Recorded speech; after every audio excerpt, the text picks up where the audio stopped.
제1야당 원내대표로서 다음은 국민을 대신하여 문재인 대통령께 묻습니다. 문재인 대통령께서는 조국 전 장관 임명을 강행하면서 명백한 위법 행위가 확인되지 않은 의혹만으로 임명하지 않는다면 나쁜 선례가 될 것이라고 말씀하셨습니다. 지금도 정말 그렇게 생각합니까? 8월에는 우리 경제의 성장세가 건전하다. 시정연설에서는 우리 경제가 견실하다고 강조했습니다. 경제가 좋다는 말 사실입니까? 평양에서 열린 우중계 무관중 축구 경기, 우리 선수들 신병이 위협당한 것 알고 있으십니까? 그것이 이 정권 대북 정책의 치적입니까? 최근 광화문과 서초동으로 민심이 찢겨진 현실을 목도하고 국면분열이라고 생각하지 않는다고 말씀하셨습니다. 아직도 그렇게 생각하십니까? 대통령께서 응답해 주십시오. 이 자리에 계신 여당 의원들께서도 답해 주십시오. 병력과 궤변, 핑계, 남탓만을 하실 거라면 그런 답변은 듣고 싶지 않습니다. 어린 중학생 2명이 누구의 권유도 없이 광화문을 찾았습니다. 천안의 택시기사님은 새벽 1시 영업을 마치고 곧장 광화문으로 향했습니다. 밤새 눈석하고 귀갓길이 막막한 시민들을 괜한 미안한 마음에 집까지 데려다주고 끝내 차비도 받지 않았습니다. 이 서슬퍼런 정권에서 혹시라도 불이익을 당할까봐 복면과 마스크를 쓰고 집회를 찾은 이도 있습니다. 괜한 구설에 오를까 구태여 인근 서점에서 책을 한 권 샀다고도 합니다. 하지만 어떠한 불안함과 두려움도 광화문을 향한 국민의 발길을 막진 못했습니다. 광화문 10월 항쟁은 전문 시위꾼이 분위기를 몰고 화려한 무대와 치밀한 기획을 통해 억지로 만들어낸 가짜 광장, 가짜 민심이 아니었습니다. 평생 일만 하며 살아온 우리 아버지, 집회라고는 상상조차 해보지 못한 우리 어머니, 아이들 키우느라 정신없는 젊은 부부, 공부하랴, 취업 준비하랴 하루하루가 바쁜 학생들, 이 모두가 바로 광화문 10월 항쟁의 주인공입니다. 이것은 평범한 국민의 위대한 저항입니다.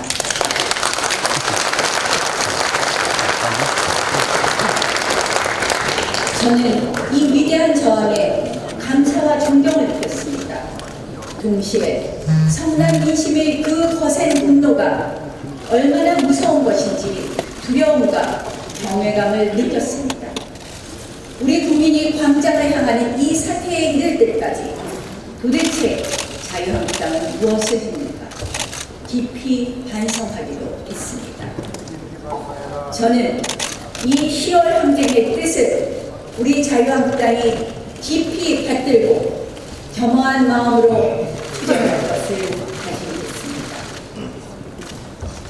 조국 전 장관 사태로 10월 항쟁이 멈출 것이라는 기대는 이 정권의 착각일 뿐입니다. 10월 항쟁의 절규가 향한 곳은 바로 청와대입니다. 문재인 정권 2년 만에 대한 심판은 이제 막 시작된 것입니다.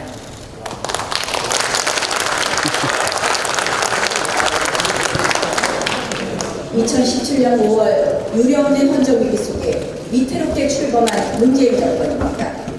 안타깝게도 문재인 정권 2년간 무엇 하나 잘한 것이 없는 완전한 실패의 국정 운영이었습니다. 국민은 이 정권의 거짓말에 속았습니다.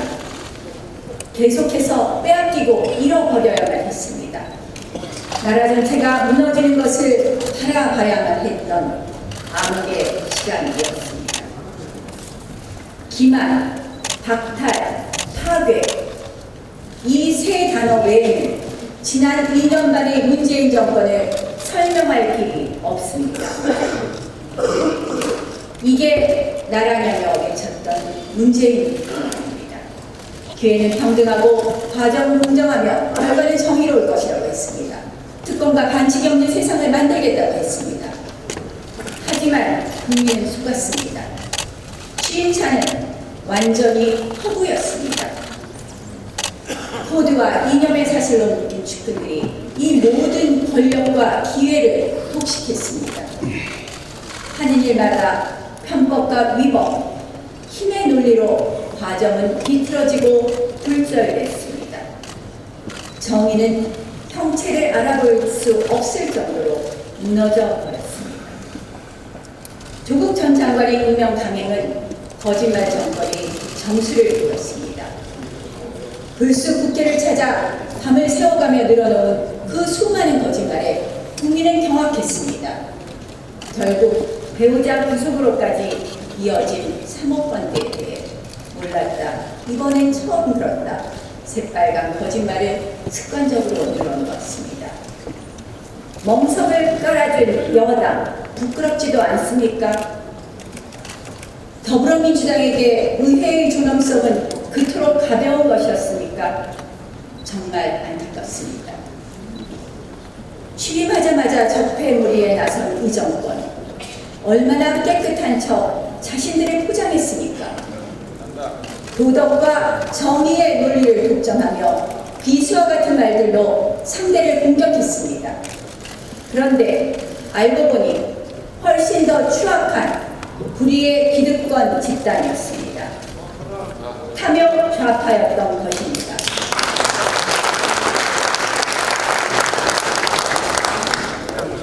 내로남불과 이중성은 더욱 치를 떨게 만듭니다. 누가 할 소리야? 본인들 자녀는 특먹고 자사고의 혜택을 누리게 하고 정작 국민들에게는 기회를 허락하지 않습니다.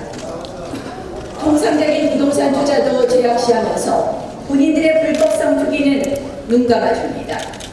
정치 보복의 칼을 휘두르는 검찰은 정의의 사도이고 나의 측근을 수사하는 검찰은 적폐가 되는 지긋지긋한 모습 앞에 천연덕스럽습니다. 정권 비판 태양광 다큐를 아예 방영조차 못하게 틀어막았습니다. 노골적인 언론 탄압, 공영방송 장악입니다. 블랙리스트, 휴대폰 불법 사찰, 공무원 탄압, 그 수법과 정도는 훨씬 더 집요해졌습니다. 덜미가 잡히면 잡아떼고 부인합니다. 거짓말로 거짓말을 덮는 정권입니다. 국민은 완전히 속았습니다. 기만당한 국민의 실망과 상처는 이루 말할 수 없습니다. 문재인 대통령을 뽑은 내 손가락이 너무나도 원망스럽다는 말씀들을 하십니다. 하지만 끝끝내 사과 한마디 안 하는 뻔뻔한 정권, 염치 없는 대통령입니다.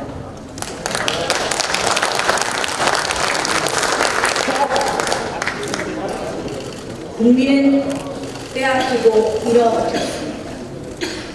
지난 2년간 우리 국민의 삶은 상실과 박탈의 시간이었습니다. 이 정권의 무능, 무모, 무책임 정책들은 국민을 더 가난하고 초라하게 만들었습니다. 경제 성장을 그토록 자신했던 정권입니다. 결국 성장률은 1%대로 주저앉을 위기에 놓였습니다. 튼튼했던 우리 경제를 저성장의 늪으로 밀어넣었습니다. 끝내 포기할 줄 모르는 소득주도 성장 정책. 국민은 일자리와 소득을 모두 잃어버렸습니다. 정부의 무분별한 개입으로 시장은 활기를 잃었고 자영업자는 손님을 잃고 절망을 떠안았습니다. 혈세를 쏟아부어 간신히 고용 분식에 성공했지만 3040 일자리는 24개월 연속 감소했습니다. 가짜 일자리만 늘어나고 진짜 일자리는 씨가 마르고 있습니다. 어렵고 힘든 삶일수록 더 내몰렸습니다. 1분위 가구 적은 가든 소득은 6분기 연속 마이너스를 기록했습니다. 소득 격차는 역대 최악입니다.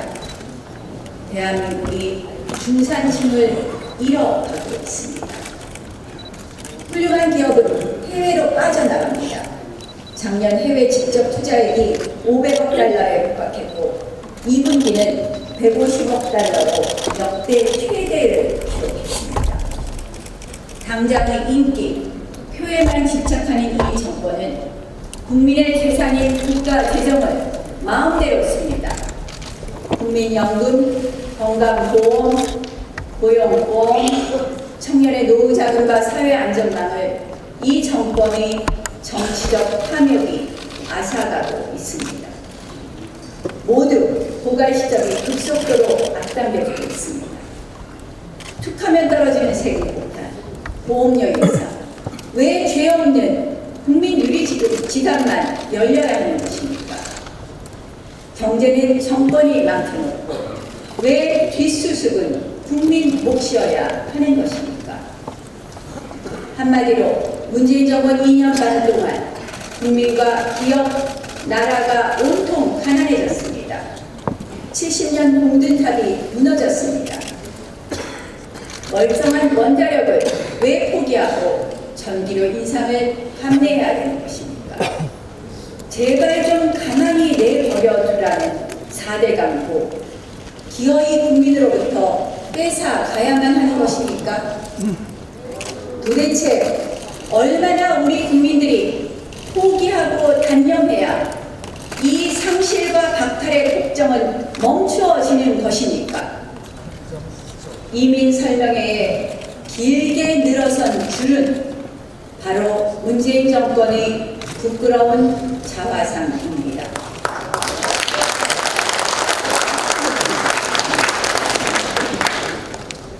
대한민국이 무너지고 있습니다. 그리고 지난 2년 반 대한민국 곳곳이 무너져 내려버렸습니다. 국가와 국민의 생존 기반인 안보가 무너집니다. 국가의 기본 질서인 헌정체제가 위태롭습니다. 북한에 한없이 불종하는 대한민국, 우리 영토, 영국이 유린당하는 대한민국, 헌법정신이 대통령에 의해 짓밟히는 대한민국, 2년 반 내내 문재인 대통령은 헌법상 직무유기 대통령이었습니다. 당장이라도 북한이 핵을 폐기할 것처럼 말했습니다. 화려한 이벤트를 열며 마치 평화가 닿은 것처럼 말했습니다. 그런데 그 결과가 무엇입니까? 북한의 핵 미사일 능력은 더욱 고도화되었고 SLBM을 발사하며 대한민국과 동맹을 위협해 왔습니다. 동해영해가 북한 목선의 속수무책으로 뚫리고 서해상 한반도에 위협적인 군사기지가 들어섰습니다. 금강산 관광시설은 철거해 버리겠다고 합니다. 한미동맹 붕괴, 한미일 공조 와해는 곧바로 대한민국 깔보기로 되돌아왔습니다. 중국 러시아 금융기가 영국과 카디즈를 유린하고 영국과 카디즈를 유린하고 정통 우방국 일본도 계속 우리를 자극합니다. 지소미아는 감정적 외교에 희생당했습니다. 대한민국이 설 자리가 점점 좁아지고 있습니다. 우습고 만만한 나라가 되어가고 있습니다. 무너진 안보의 비참한 대가입니다. 자유민주주의, 시장경제, 삼권 분립, 우리의 헌법 질서도 해체되고 있습니다. 대법원, 헌법재판소를 코드인사로 접수해 사법부 장악의 신호탄을 쏘아올린 이 정부입니다. 정권 비판 언론, 유튜버 등의 표현의 자유가 위축되고 정부 정책을 비판하는 목소리가 수구와 친일로 몰립니다. 가짜뉴스의 굴레가 자유 탄압의 도구로 사용됩니다. 정부의 무분별한 시장 통제, 걷잡을 수 없이 기대해지는 방만한 정부, 그리고 기업을 향한 간섭과 탄압, 결국 사회주의 경제를 하자는 것입니다. 국민은 희망과 미래를 보지 못하고 있습니다. 광화문 10월 항쟁은 바로 더 이상 속을 수 없다는 진실의 외침, 더 이상 뺏길 수 없다는 권리의 외침, 그리고 무너지고 있는 것만을 보고만 있을 수 없다는 애국심의 외침으로 시작된 것입니다.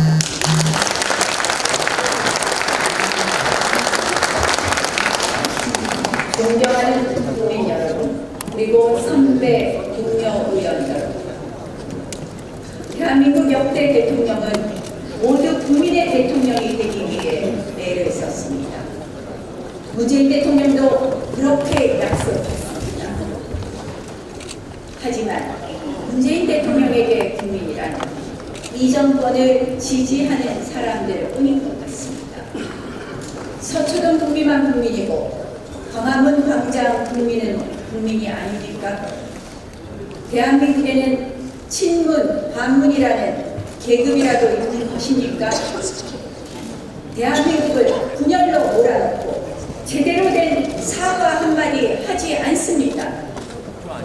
분열과 상처의 책임 끝까지 외면했습니다.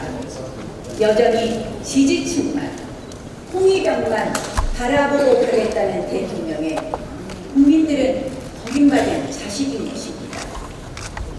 저는 문재인 대통령이 과연 국민 모두의 대통령이 맞는지 묻고 싶습니다. 진심으로 문재인 대통령을 대한민국 헌법상의 대통령으로 존중할 자신이 없습니다. 제발 분열이 아닌 통합의 대통령, 고집이 아닌 타협의 대통령이 되어주십시오. 국민 모두를 국민으로 여기는 대통령이 되어주십시오.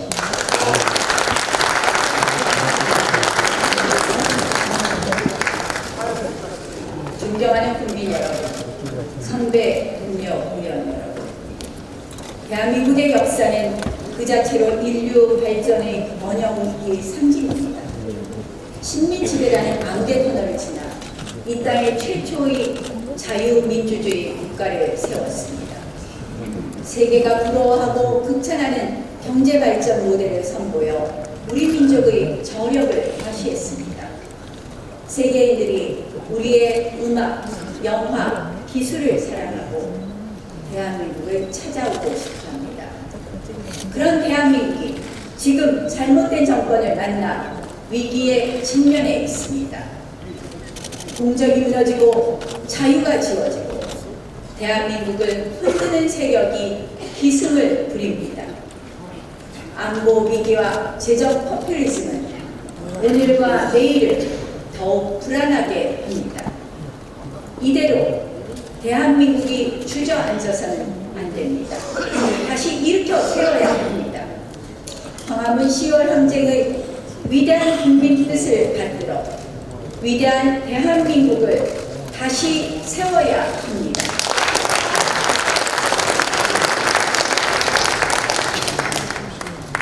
첫째, 공정의 사다리를 복원하겠습니다. 조국 전 장관 임명 강행은 우리 국민의 공정과 정의에 대한 기대를 허망하게 무너뜨리고 말았습니다. 열심히 노력하면 성공할 수 있는 사회, 개천에서 얼마든지 용이 나올 수 있는 사회를 위한 희망의 사다리가 부서지고 대신 특권의 지름길만 늘어난 것은 아닌지 국민들은 박탈감에 시달리고 있습니다. 우리 정치권은 이제 그 상처를 치유하고 공정을 향한 갈망에 하답해야 합니다. 이번 기회에 우리가 놓쳤던 공정의 가치를 다시 바로 세워야 합니다. 문재인 대통령과 여당도 일제히 공정을 외치고 있습니다. 그런데 국민들은 그 의도의 진정성에 깊은 의구심을 갖고 계십니다. 조국 사태로 인한 정권 위기를 모면하려고 준비도 없이 부처와 상의도 없이 갑작스럽게 정시 확대를 대통령이 꺼내 들었습니다. 게다가 2025년 특목고, 자사고, 일반고 전환을, 일과 일반고 전환을 교묘하게 끼워 넣었습니다. 지지층 이탈이 두려운 나머지 서로 모순되는 두 정책을 함께 내놓은 것입니다. 위기 모면용 개혁안, 여론 무마용 개혁안, 이런 개혁은 개혁이 아닙니다. 자유한국당은 이미 정시 50% 이상 확대를 당론으로 채택한 바 있고 입법화를 약속했습니다. 대통령과 여당이 진정 정시 확대의 의지가 있다면 자유한국당은 조건 없이 협조할 것입니다. 하지만 결국 흐지부지 용두사미로 끝내려 한다면 자유한국당은 그런 가짜 개혁에는 결코 동참할 수 없습니다. 제대로 준비된 개혁안을 가지고 오십시오. 또한 대학 입시제도뿐만 아니라 로스쿨, 국가공무원 선발 등에 대한 전반적인 개혁을 논의하겠습니다. 계층 이동의 사다리는 반드시 투명하고 공정해야 하며 그리고 튼튼해야 합니다. 고용세습은 청년에게 좌절감과 박탈감을 안겨주는 가장 대표적인 불공정 채용 비리입니다. 여당의 논리로 국정조사는 시작조차 하지 못했습니다. 공공기관을 중심으로 고용세습의 싹을 완전히 제거하고 기회의 평등을 국민에게 돌려드리겠습니다.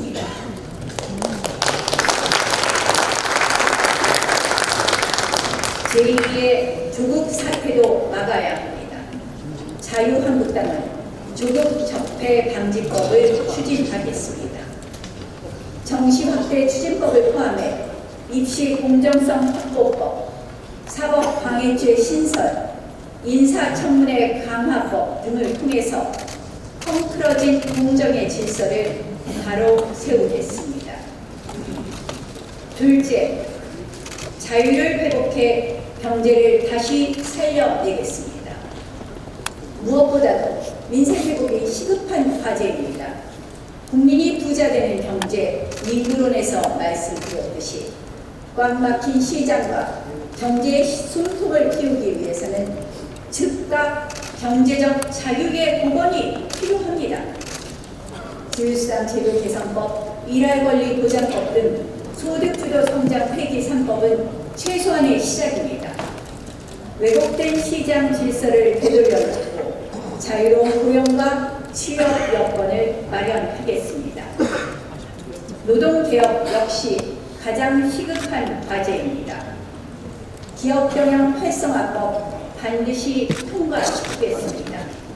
시대착오적인 감시와 규제를 과감히 걷어내서 기업가의 자유로운 투자와 고용을 유도하겠습니다.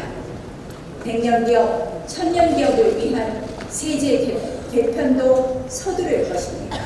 4차 산업혁명은 더 이상 미래의 이야기가 아닙니다. 이미 우리 삶 절반에 다가온 현재의 변화입니다. 자유가 허락되지 않은 환경 속에서 우리 국민을 먹여 살릴 신기술 등장은 요원합니다. 없앨 것은 과감히 없애고 고칠 것은 확 뜯어 고치겠습니다. 데이터 3법 더 이상 늦어질 수 없습니다. 정부 여당이 정말 의지가 있다면 하루빨리 우리 국회가 결론을 내어야 합니다.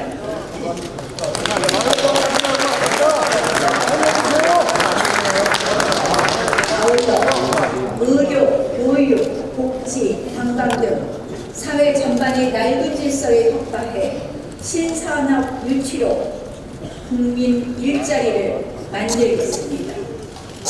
자유와 창의만 허락된다면 우리 국민의 저력과 역량은 또다시 제2의 한강의 기적을 성공시킬 것입니다. 그 어떤 경기 부양책과 재정 투입보다도 자유를 회복하는 것이 가장 근본적인 경제 활성화 대책인 것입니다.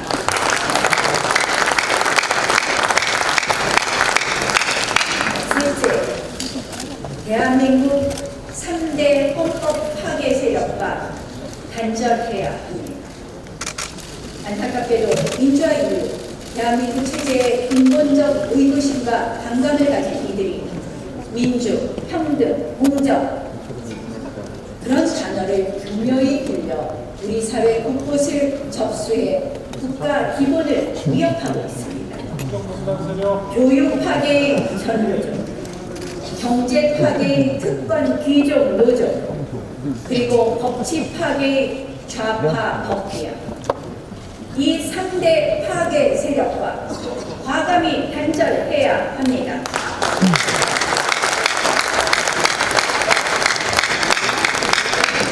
최근 서울 인원고등학교에서 벌어진 사태는 교육 파괴의 위험한 현주소를 보여줍니다.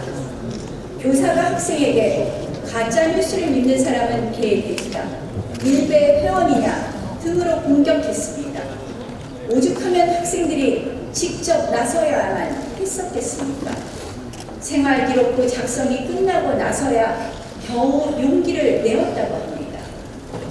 이미 전교조에 의한 교실의 정치화, 학교의 정치화는 만연한 사회 악입니다. 아이들을 세뇌시키는 정치교사의 만행이 우리 아이들의 영혼을 검게 물들게 하고 있습니다. 교육이 독재 이념의 일방적 세뇌에 동원된 나치즘의 폐해를 똑똑히 기억해야 할 것입니다. 우리도 같은 과오를 반복해서 안 됩니다. 전교조의 교육 파괴를 원천 봉쇄하는 입법 장치를 마련하겠습니다. 공교육 정상화를 통해 학생들의 학습권도 보장하겠습니다.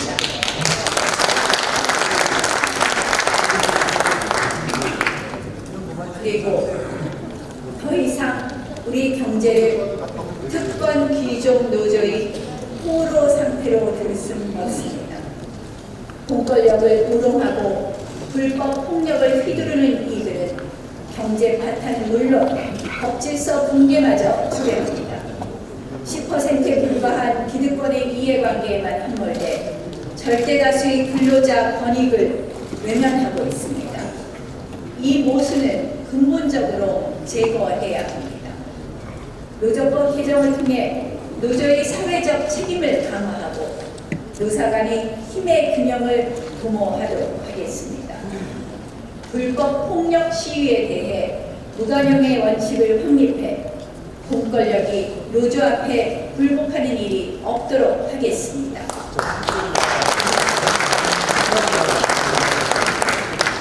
민변, 우리법연구회, 국제인권법 연구회 출신 등 특정 이념에 사로잡혀 사법 질서를 어지럽히는 좌파 법피아는 법치주의의 기둥을 흔들고 있습니다. 국민 기본권 보호와 체제 수호의 마지막 보루가 사법부입니다. 오직 양심, 사실, 법의 정신을 귀 기울여야 할 법조계가 특정 세력에 의해 지배당하는 형국입니다. 국회가 논의하는 사법개혁은 반드시 좌파 법비아의 사법질서 농단에 대한 방지책을 함께 논의해야 될 것입니다. 법관 임용 결격 사유를 추가하는 법원 조직법 개정을 통해 법관의 정치적 중립성을 제고하겠습니다. 역설적이게도 이 3대 파괴 세력은 소수입니다. 하지만 이념으로 무장하고 치밀하게 조직화되어 있는 이 소수가 건전한 다수를 쥐락펴락하며 헌법 질서를 파괴하고 있습니다. 자유한국당은 이 3대 파괴 세력과 대한민국의 영원한 단절을 반드시 이뤄내겠습니다.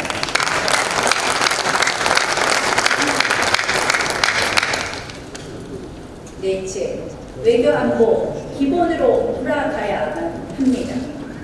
문재인 정권의 친북 안보 실험, 수구적 민족주의 외교 실험 모두가 실패했습니다. 평화는 불쪽으로 변질됐고 동맹과 우방을 놓쳐버린 외교로 대한민국의 국제적 고립은 심화되어 버렸습니다. 이제 우리 외교안보는 기본으로 돌아가야 합니다. 국익이 우선입니다. 가장 먼저 복원해야 할 것은 한미 동맹입니다. 북한 눈치 보느라 없애거나 축소한 3대 한미연합훈련 모두 정상화해야 합니다. 당장 내년부터 예정과 같이 훈련을 실시해야 합니다. 전시작전 통제권은 완전한 북핵 폐기 전까지 무기한 연장해야 할 것입니다. 반일 정서에 사로잡힌 이 정권이 안보마저 볼모로 잡은 결과가 지소미아 파기입니다. 역사 갈등, 경제 갈등에 안보까지 휘말리게 할 수는 없습니다. 밤샘 농성한 시민들에게 지소미아 정상화로 와해된 한미일 공조의 틀을 다시 확립해야만 합니다.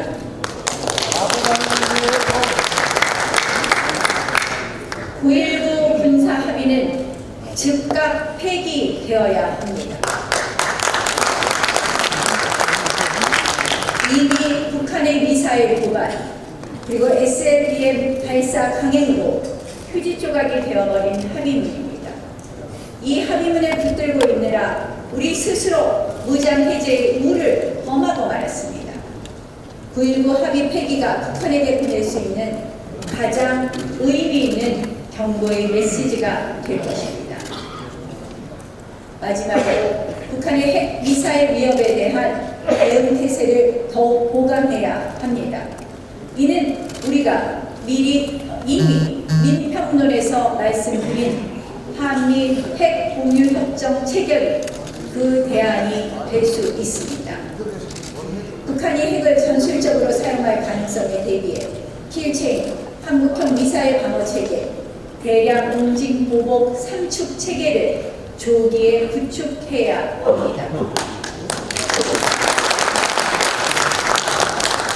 강한 안보와 동맹은 오늘을 위한 최고의 복지이자 미래 후손을 위한 가장 큰 선물입니다. 한미 상호 방위 조약을 체결해 번영과 평화의 기초를 닦은 건국 대통령의 해안을 우리는 늘 가슴 깊이 새겨야 할 것입니다. 다섯째, 예산 심사를 통해 재정 만능주의와 싸우겠습니다. 이제 곧 내년도 예산안 심사에 돌입합니다.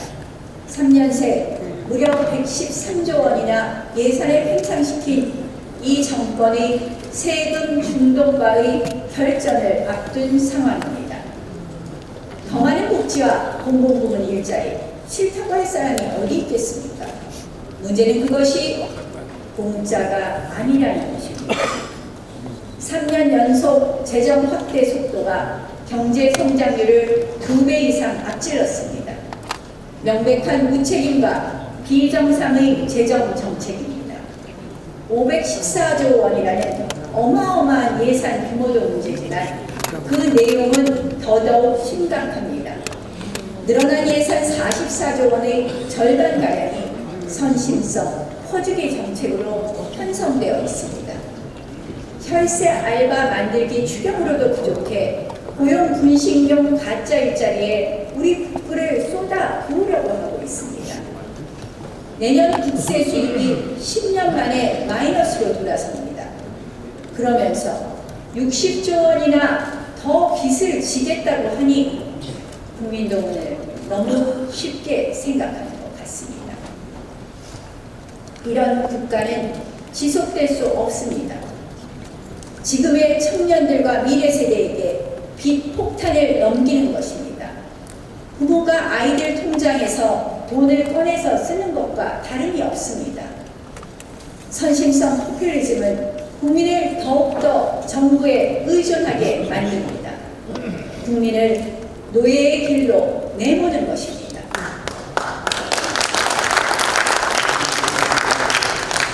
국민의 자립 기반을 뺏는 것에 그치지 않습니다. 정부의 불합리한 횡포와 억압에 맞서지 못하게 국민의 손과 발을 묶는 예속의 정치인 것입니다. 그것이 베네수엘라의 몰락 그리고 아르헨티나 페론주의의 그 생생한 역사입니다. 재정 포퓰리즘은 독재와 빈곤의 강력한 무기가 되었습니다. 자유한국당은 2020년도 예산안 심사에서 재정 만능주의와 전면전을 벌이겠습니다. 무조건 깎기만 하겠다는 것이 아닙니다. 국민의 생명과 안전, 민생과 경제, 그리고 공정과 혁신에는 과감히 투자하겠습니다.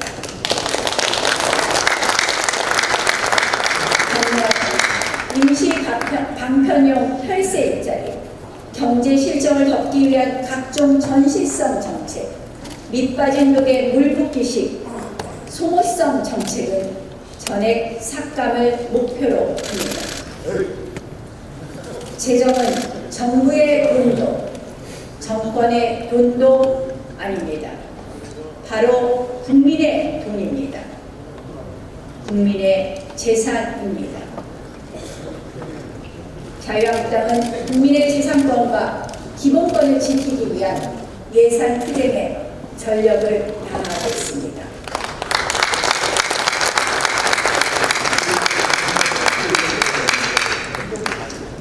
여의도 국회에는 또다시 불법 패스트트랙 폭거의 먹구름이 몰려와 있습니다. 언제 또 독재의 폭풍우가 국회에 불어닥칠지 모릅니다.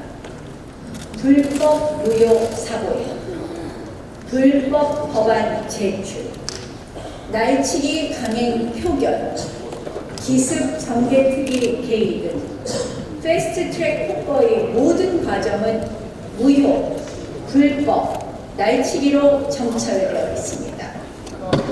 여기에 국회법을 정면으로 위반하는 자동 부의마저 시킨다는 것은 의회의 치욕입니다. 문희상 국회의장께서 더 이상 국회의장이기를 포기하는 것입니다.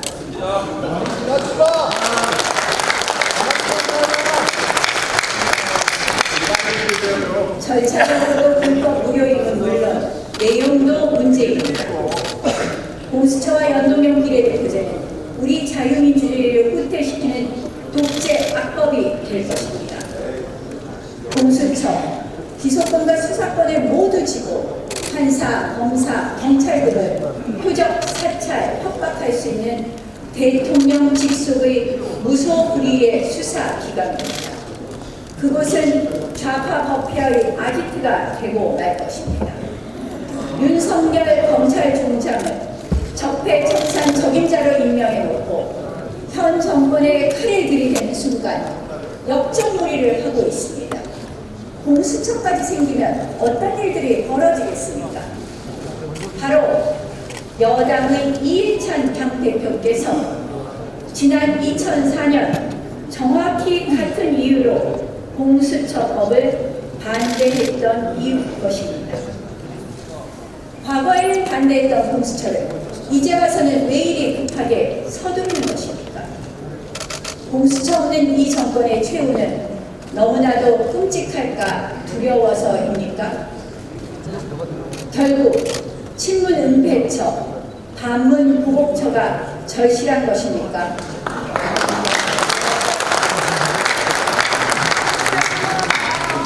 이 정권은 검찰개혁이라는 포장지로 공수처의 위험한 민낯을 교묘하게 가리고 있습니다. 검찰개혁, 자유한국당이 바라던 것입니다. 표적기소, 무더기 의원직 상실, 자유한국당이야말로 얼마나 검찰 공권력 나름에 시달렸습니까? 얼마나 많은 보수우파 인사들이 다쳤습니까? 검찰개혁 100% 찬성합니다. 하지만 공수처는 검찰개혁이 아닙니다. 검찰의 정치적 독립성이라는 개혁 과제에 공수처는 오히려 역행합니다. 기소권, 수사권 분리 원칙과도 맞지 않습니다. 애초부터 검찰개혁과 공수처와는 모순되는 것입니다.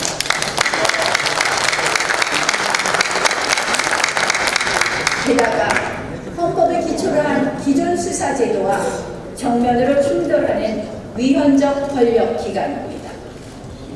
고위공직자 수사에 그토록 열의를 가진 정권, 정작 청와대 특별감찰관은 왜 2년 반이나 비워둔 것입니까? 결국 공수처는 애초부터 검찰 장악, 사법 장악의 마지막 퍼즐에 불과했던 것입니다. 얼마든지 올바른 검경수사권 조정과 검찰 개혁, 경찰 개혁으로 충분히 사법개혁의 목표를 달성할 수 있습니다.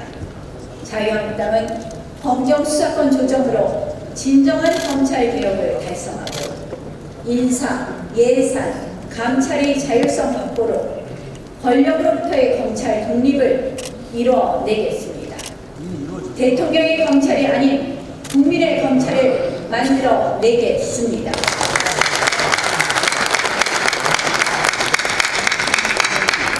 연동형 비례제 역시 민주주의의 독소가 될 것입니다.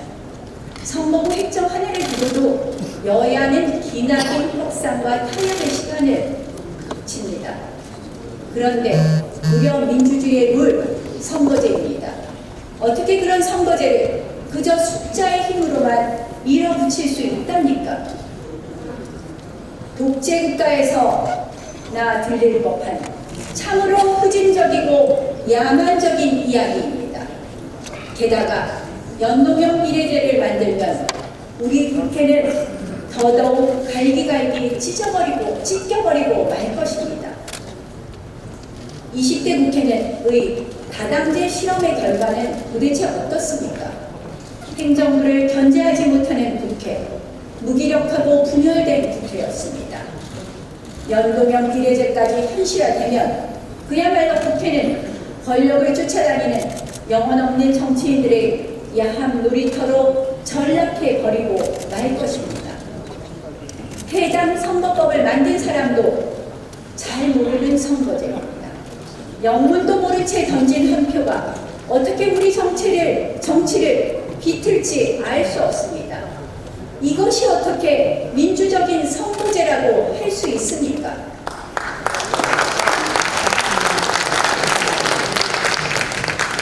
조국 전 장관 불법에 대해서는 침묵하던 전이다. 그리고 여당 일각 의원수 확대를 공공연히 이야기하고 있습니다. 정의당은 절대 300석을 넘지 않겠다고 국민의 시선을 돌려놓고서는 불법 패스트트랙에 태우더니 말이 바뀝니다. 존재하지도 않은 합의마저 조작하고 있습니다. 배지 욕심, 의석수 욕심이라는 그 속내와 본색을 드러내고 있습니다. 탐욕 정치 세력 간의 야합일 뿐입니다.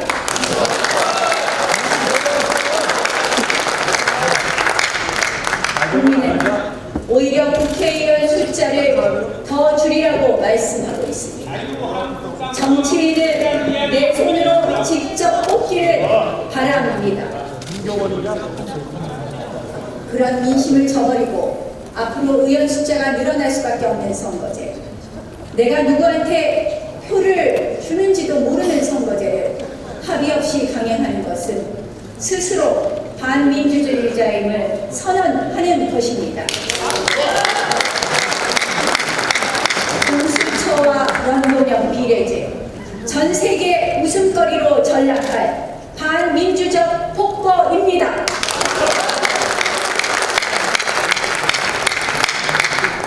영화 반지의 제왕이 떠오릅니다. 주인공 프로도처럼 우리 20대 국회도 공수처와 연동형 비례제라는 절대 반지를 우리의 임기와 함께 완전히 역사의 용암에 던져버립시다.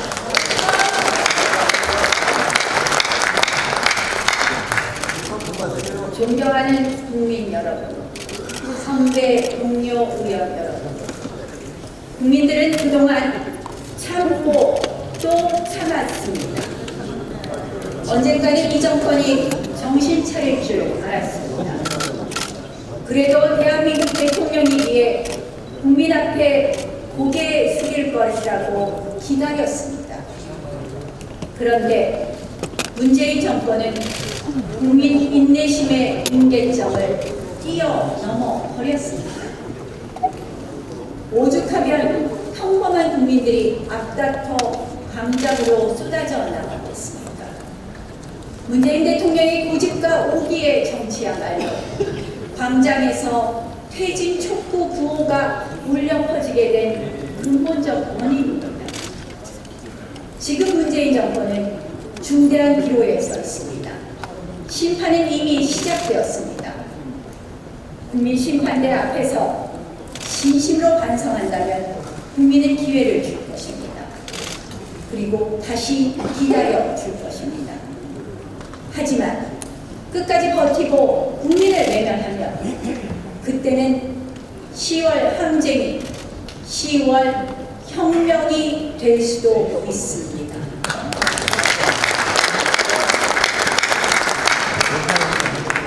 꼬일 대로 꼬인 이 모든 갈등의 실타래, 결국 대통령의 결단만이 해결할 수 있습니다. 경제, 안보, 민생, 모든 정책의 기조를 바꾸시고 패스트트랙 불법 폭거의 야욕을 내려놓으십시오. 정치를 복원하고 보복을 거두십시오.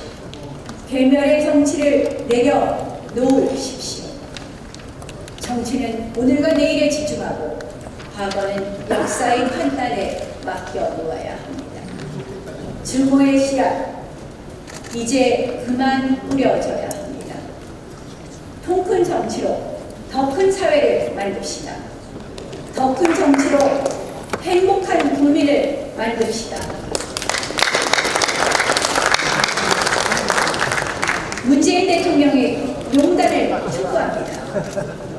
대통령이 정치 보건만 결단을 내린다면 자유한국당은 역시 적극 하다하겠습니다. 선배님 여러분, 우리는 왜 의회를 세웠습니까? 민의의 전당은 무엇을 위해 존재합니까? 국민을 대표해 서로 협의하여 법을 만들고 행정부를 철저하게 감시, 견제하기 위해서입니다. 그런 의미에서 20대 국회는 완전히 실패해버렸습니다.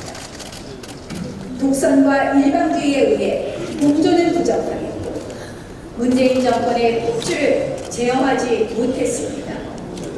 여당이기에 앞서 의회의 일원으로서의 정체성과 책무를 방기한 여당, 그 어떤 양보와 타협도 거부하며 오직 청와대 화면만 따르는 무책임을 보였습니다. 패스트트랙, 긴급안건 조정위 등 여러 장치가 자의적이고도 억지스럽게 해석되고 왜곡되어 결국 다수의 횡포와 소수당의 묵살의 도구로 전락해 버리고 말았습니다. 불법 패스트트랙 열차를 멈추어 주십시오.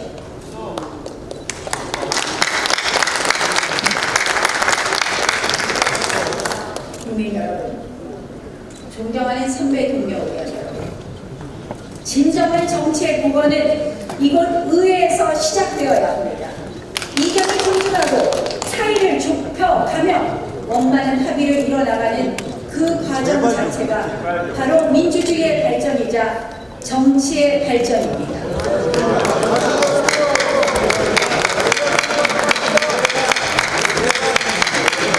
얼마 남지 않은 20대 국회입니다. 정치 복원이라는 여정이 그 첫 단추를 잘 채워놓고 다음 21대 국회에 이 민의의 정당을 물려주어야 합니다.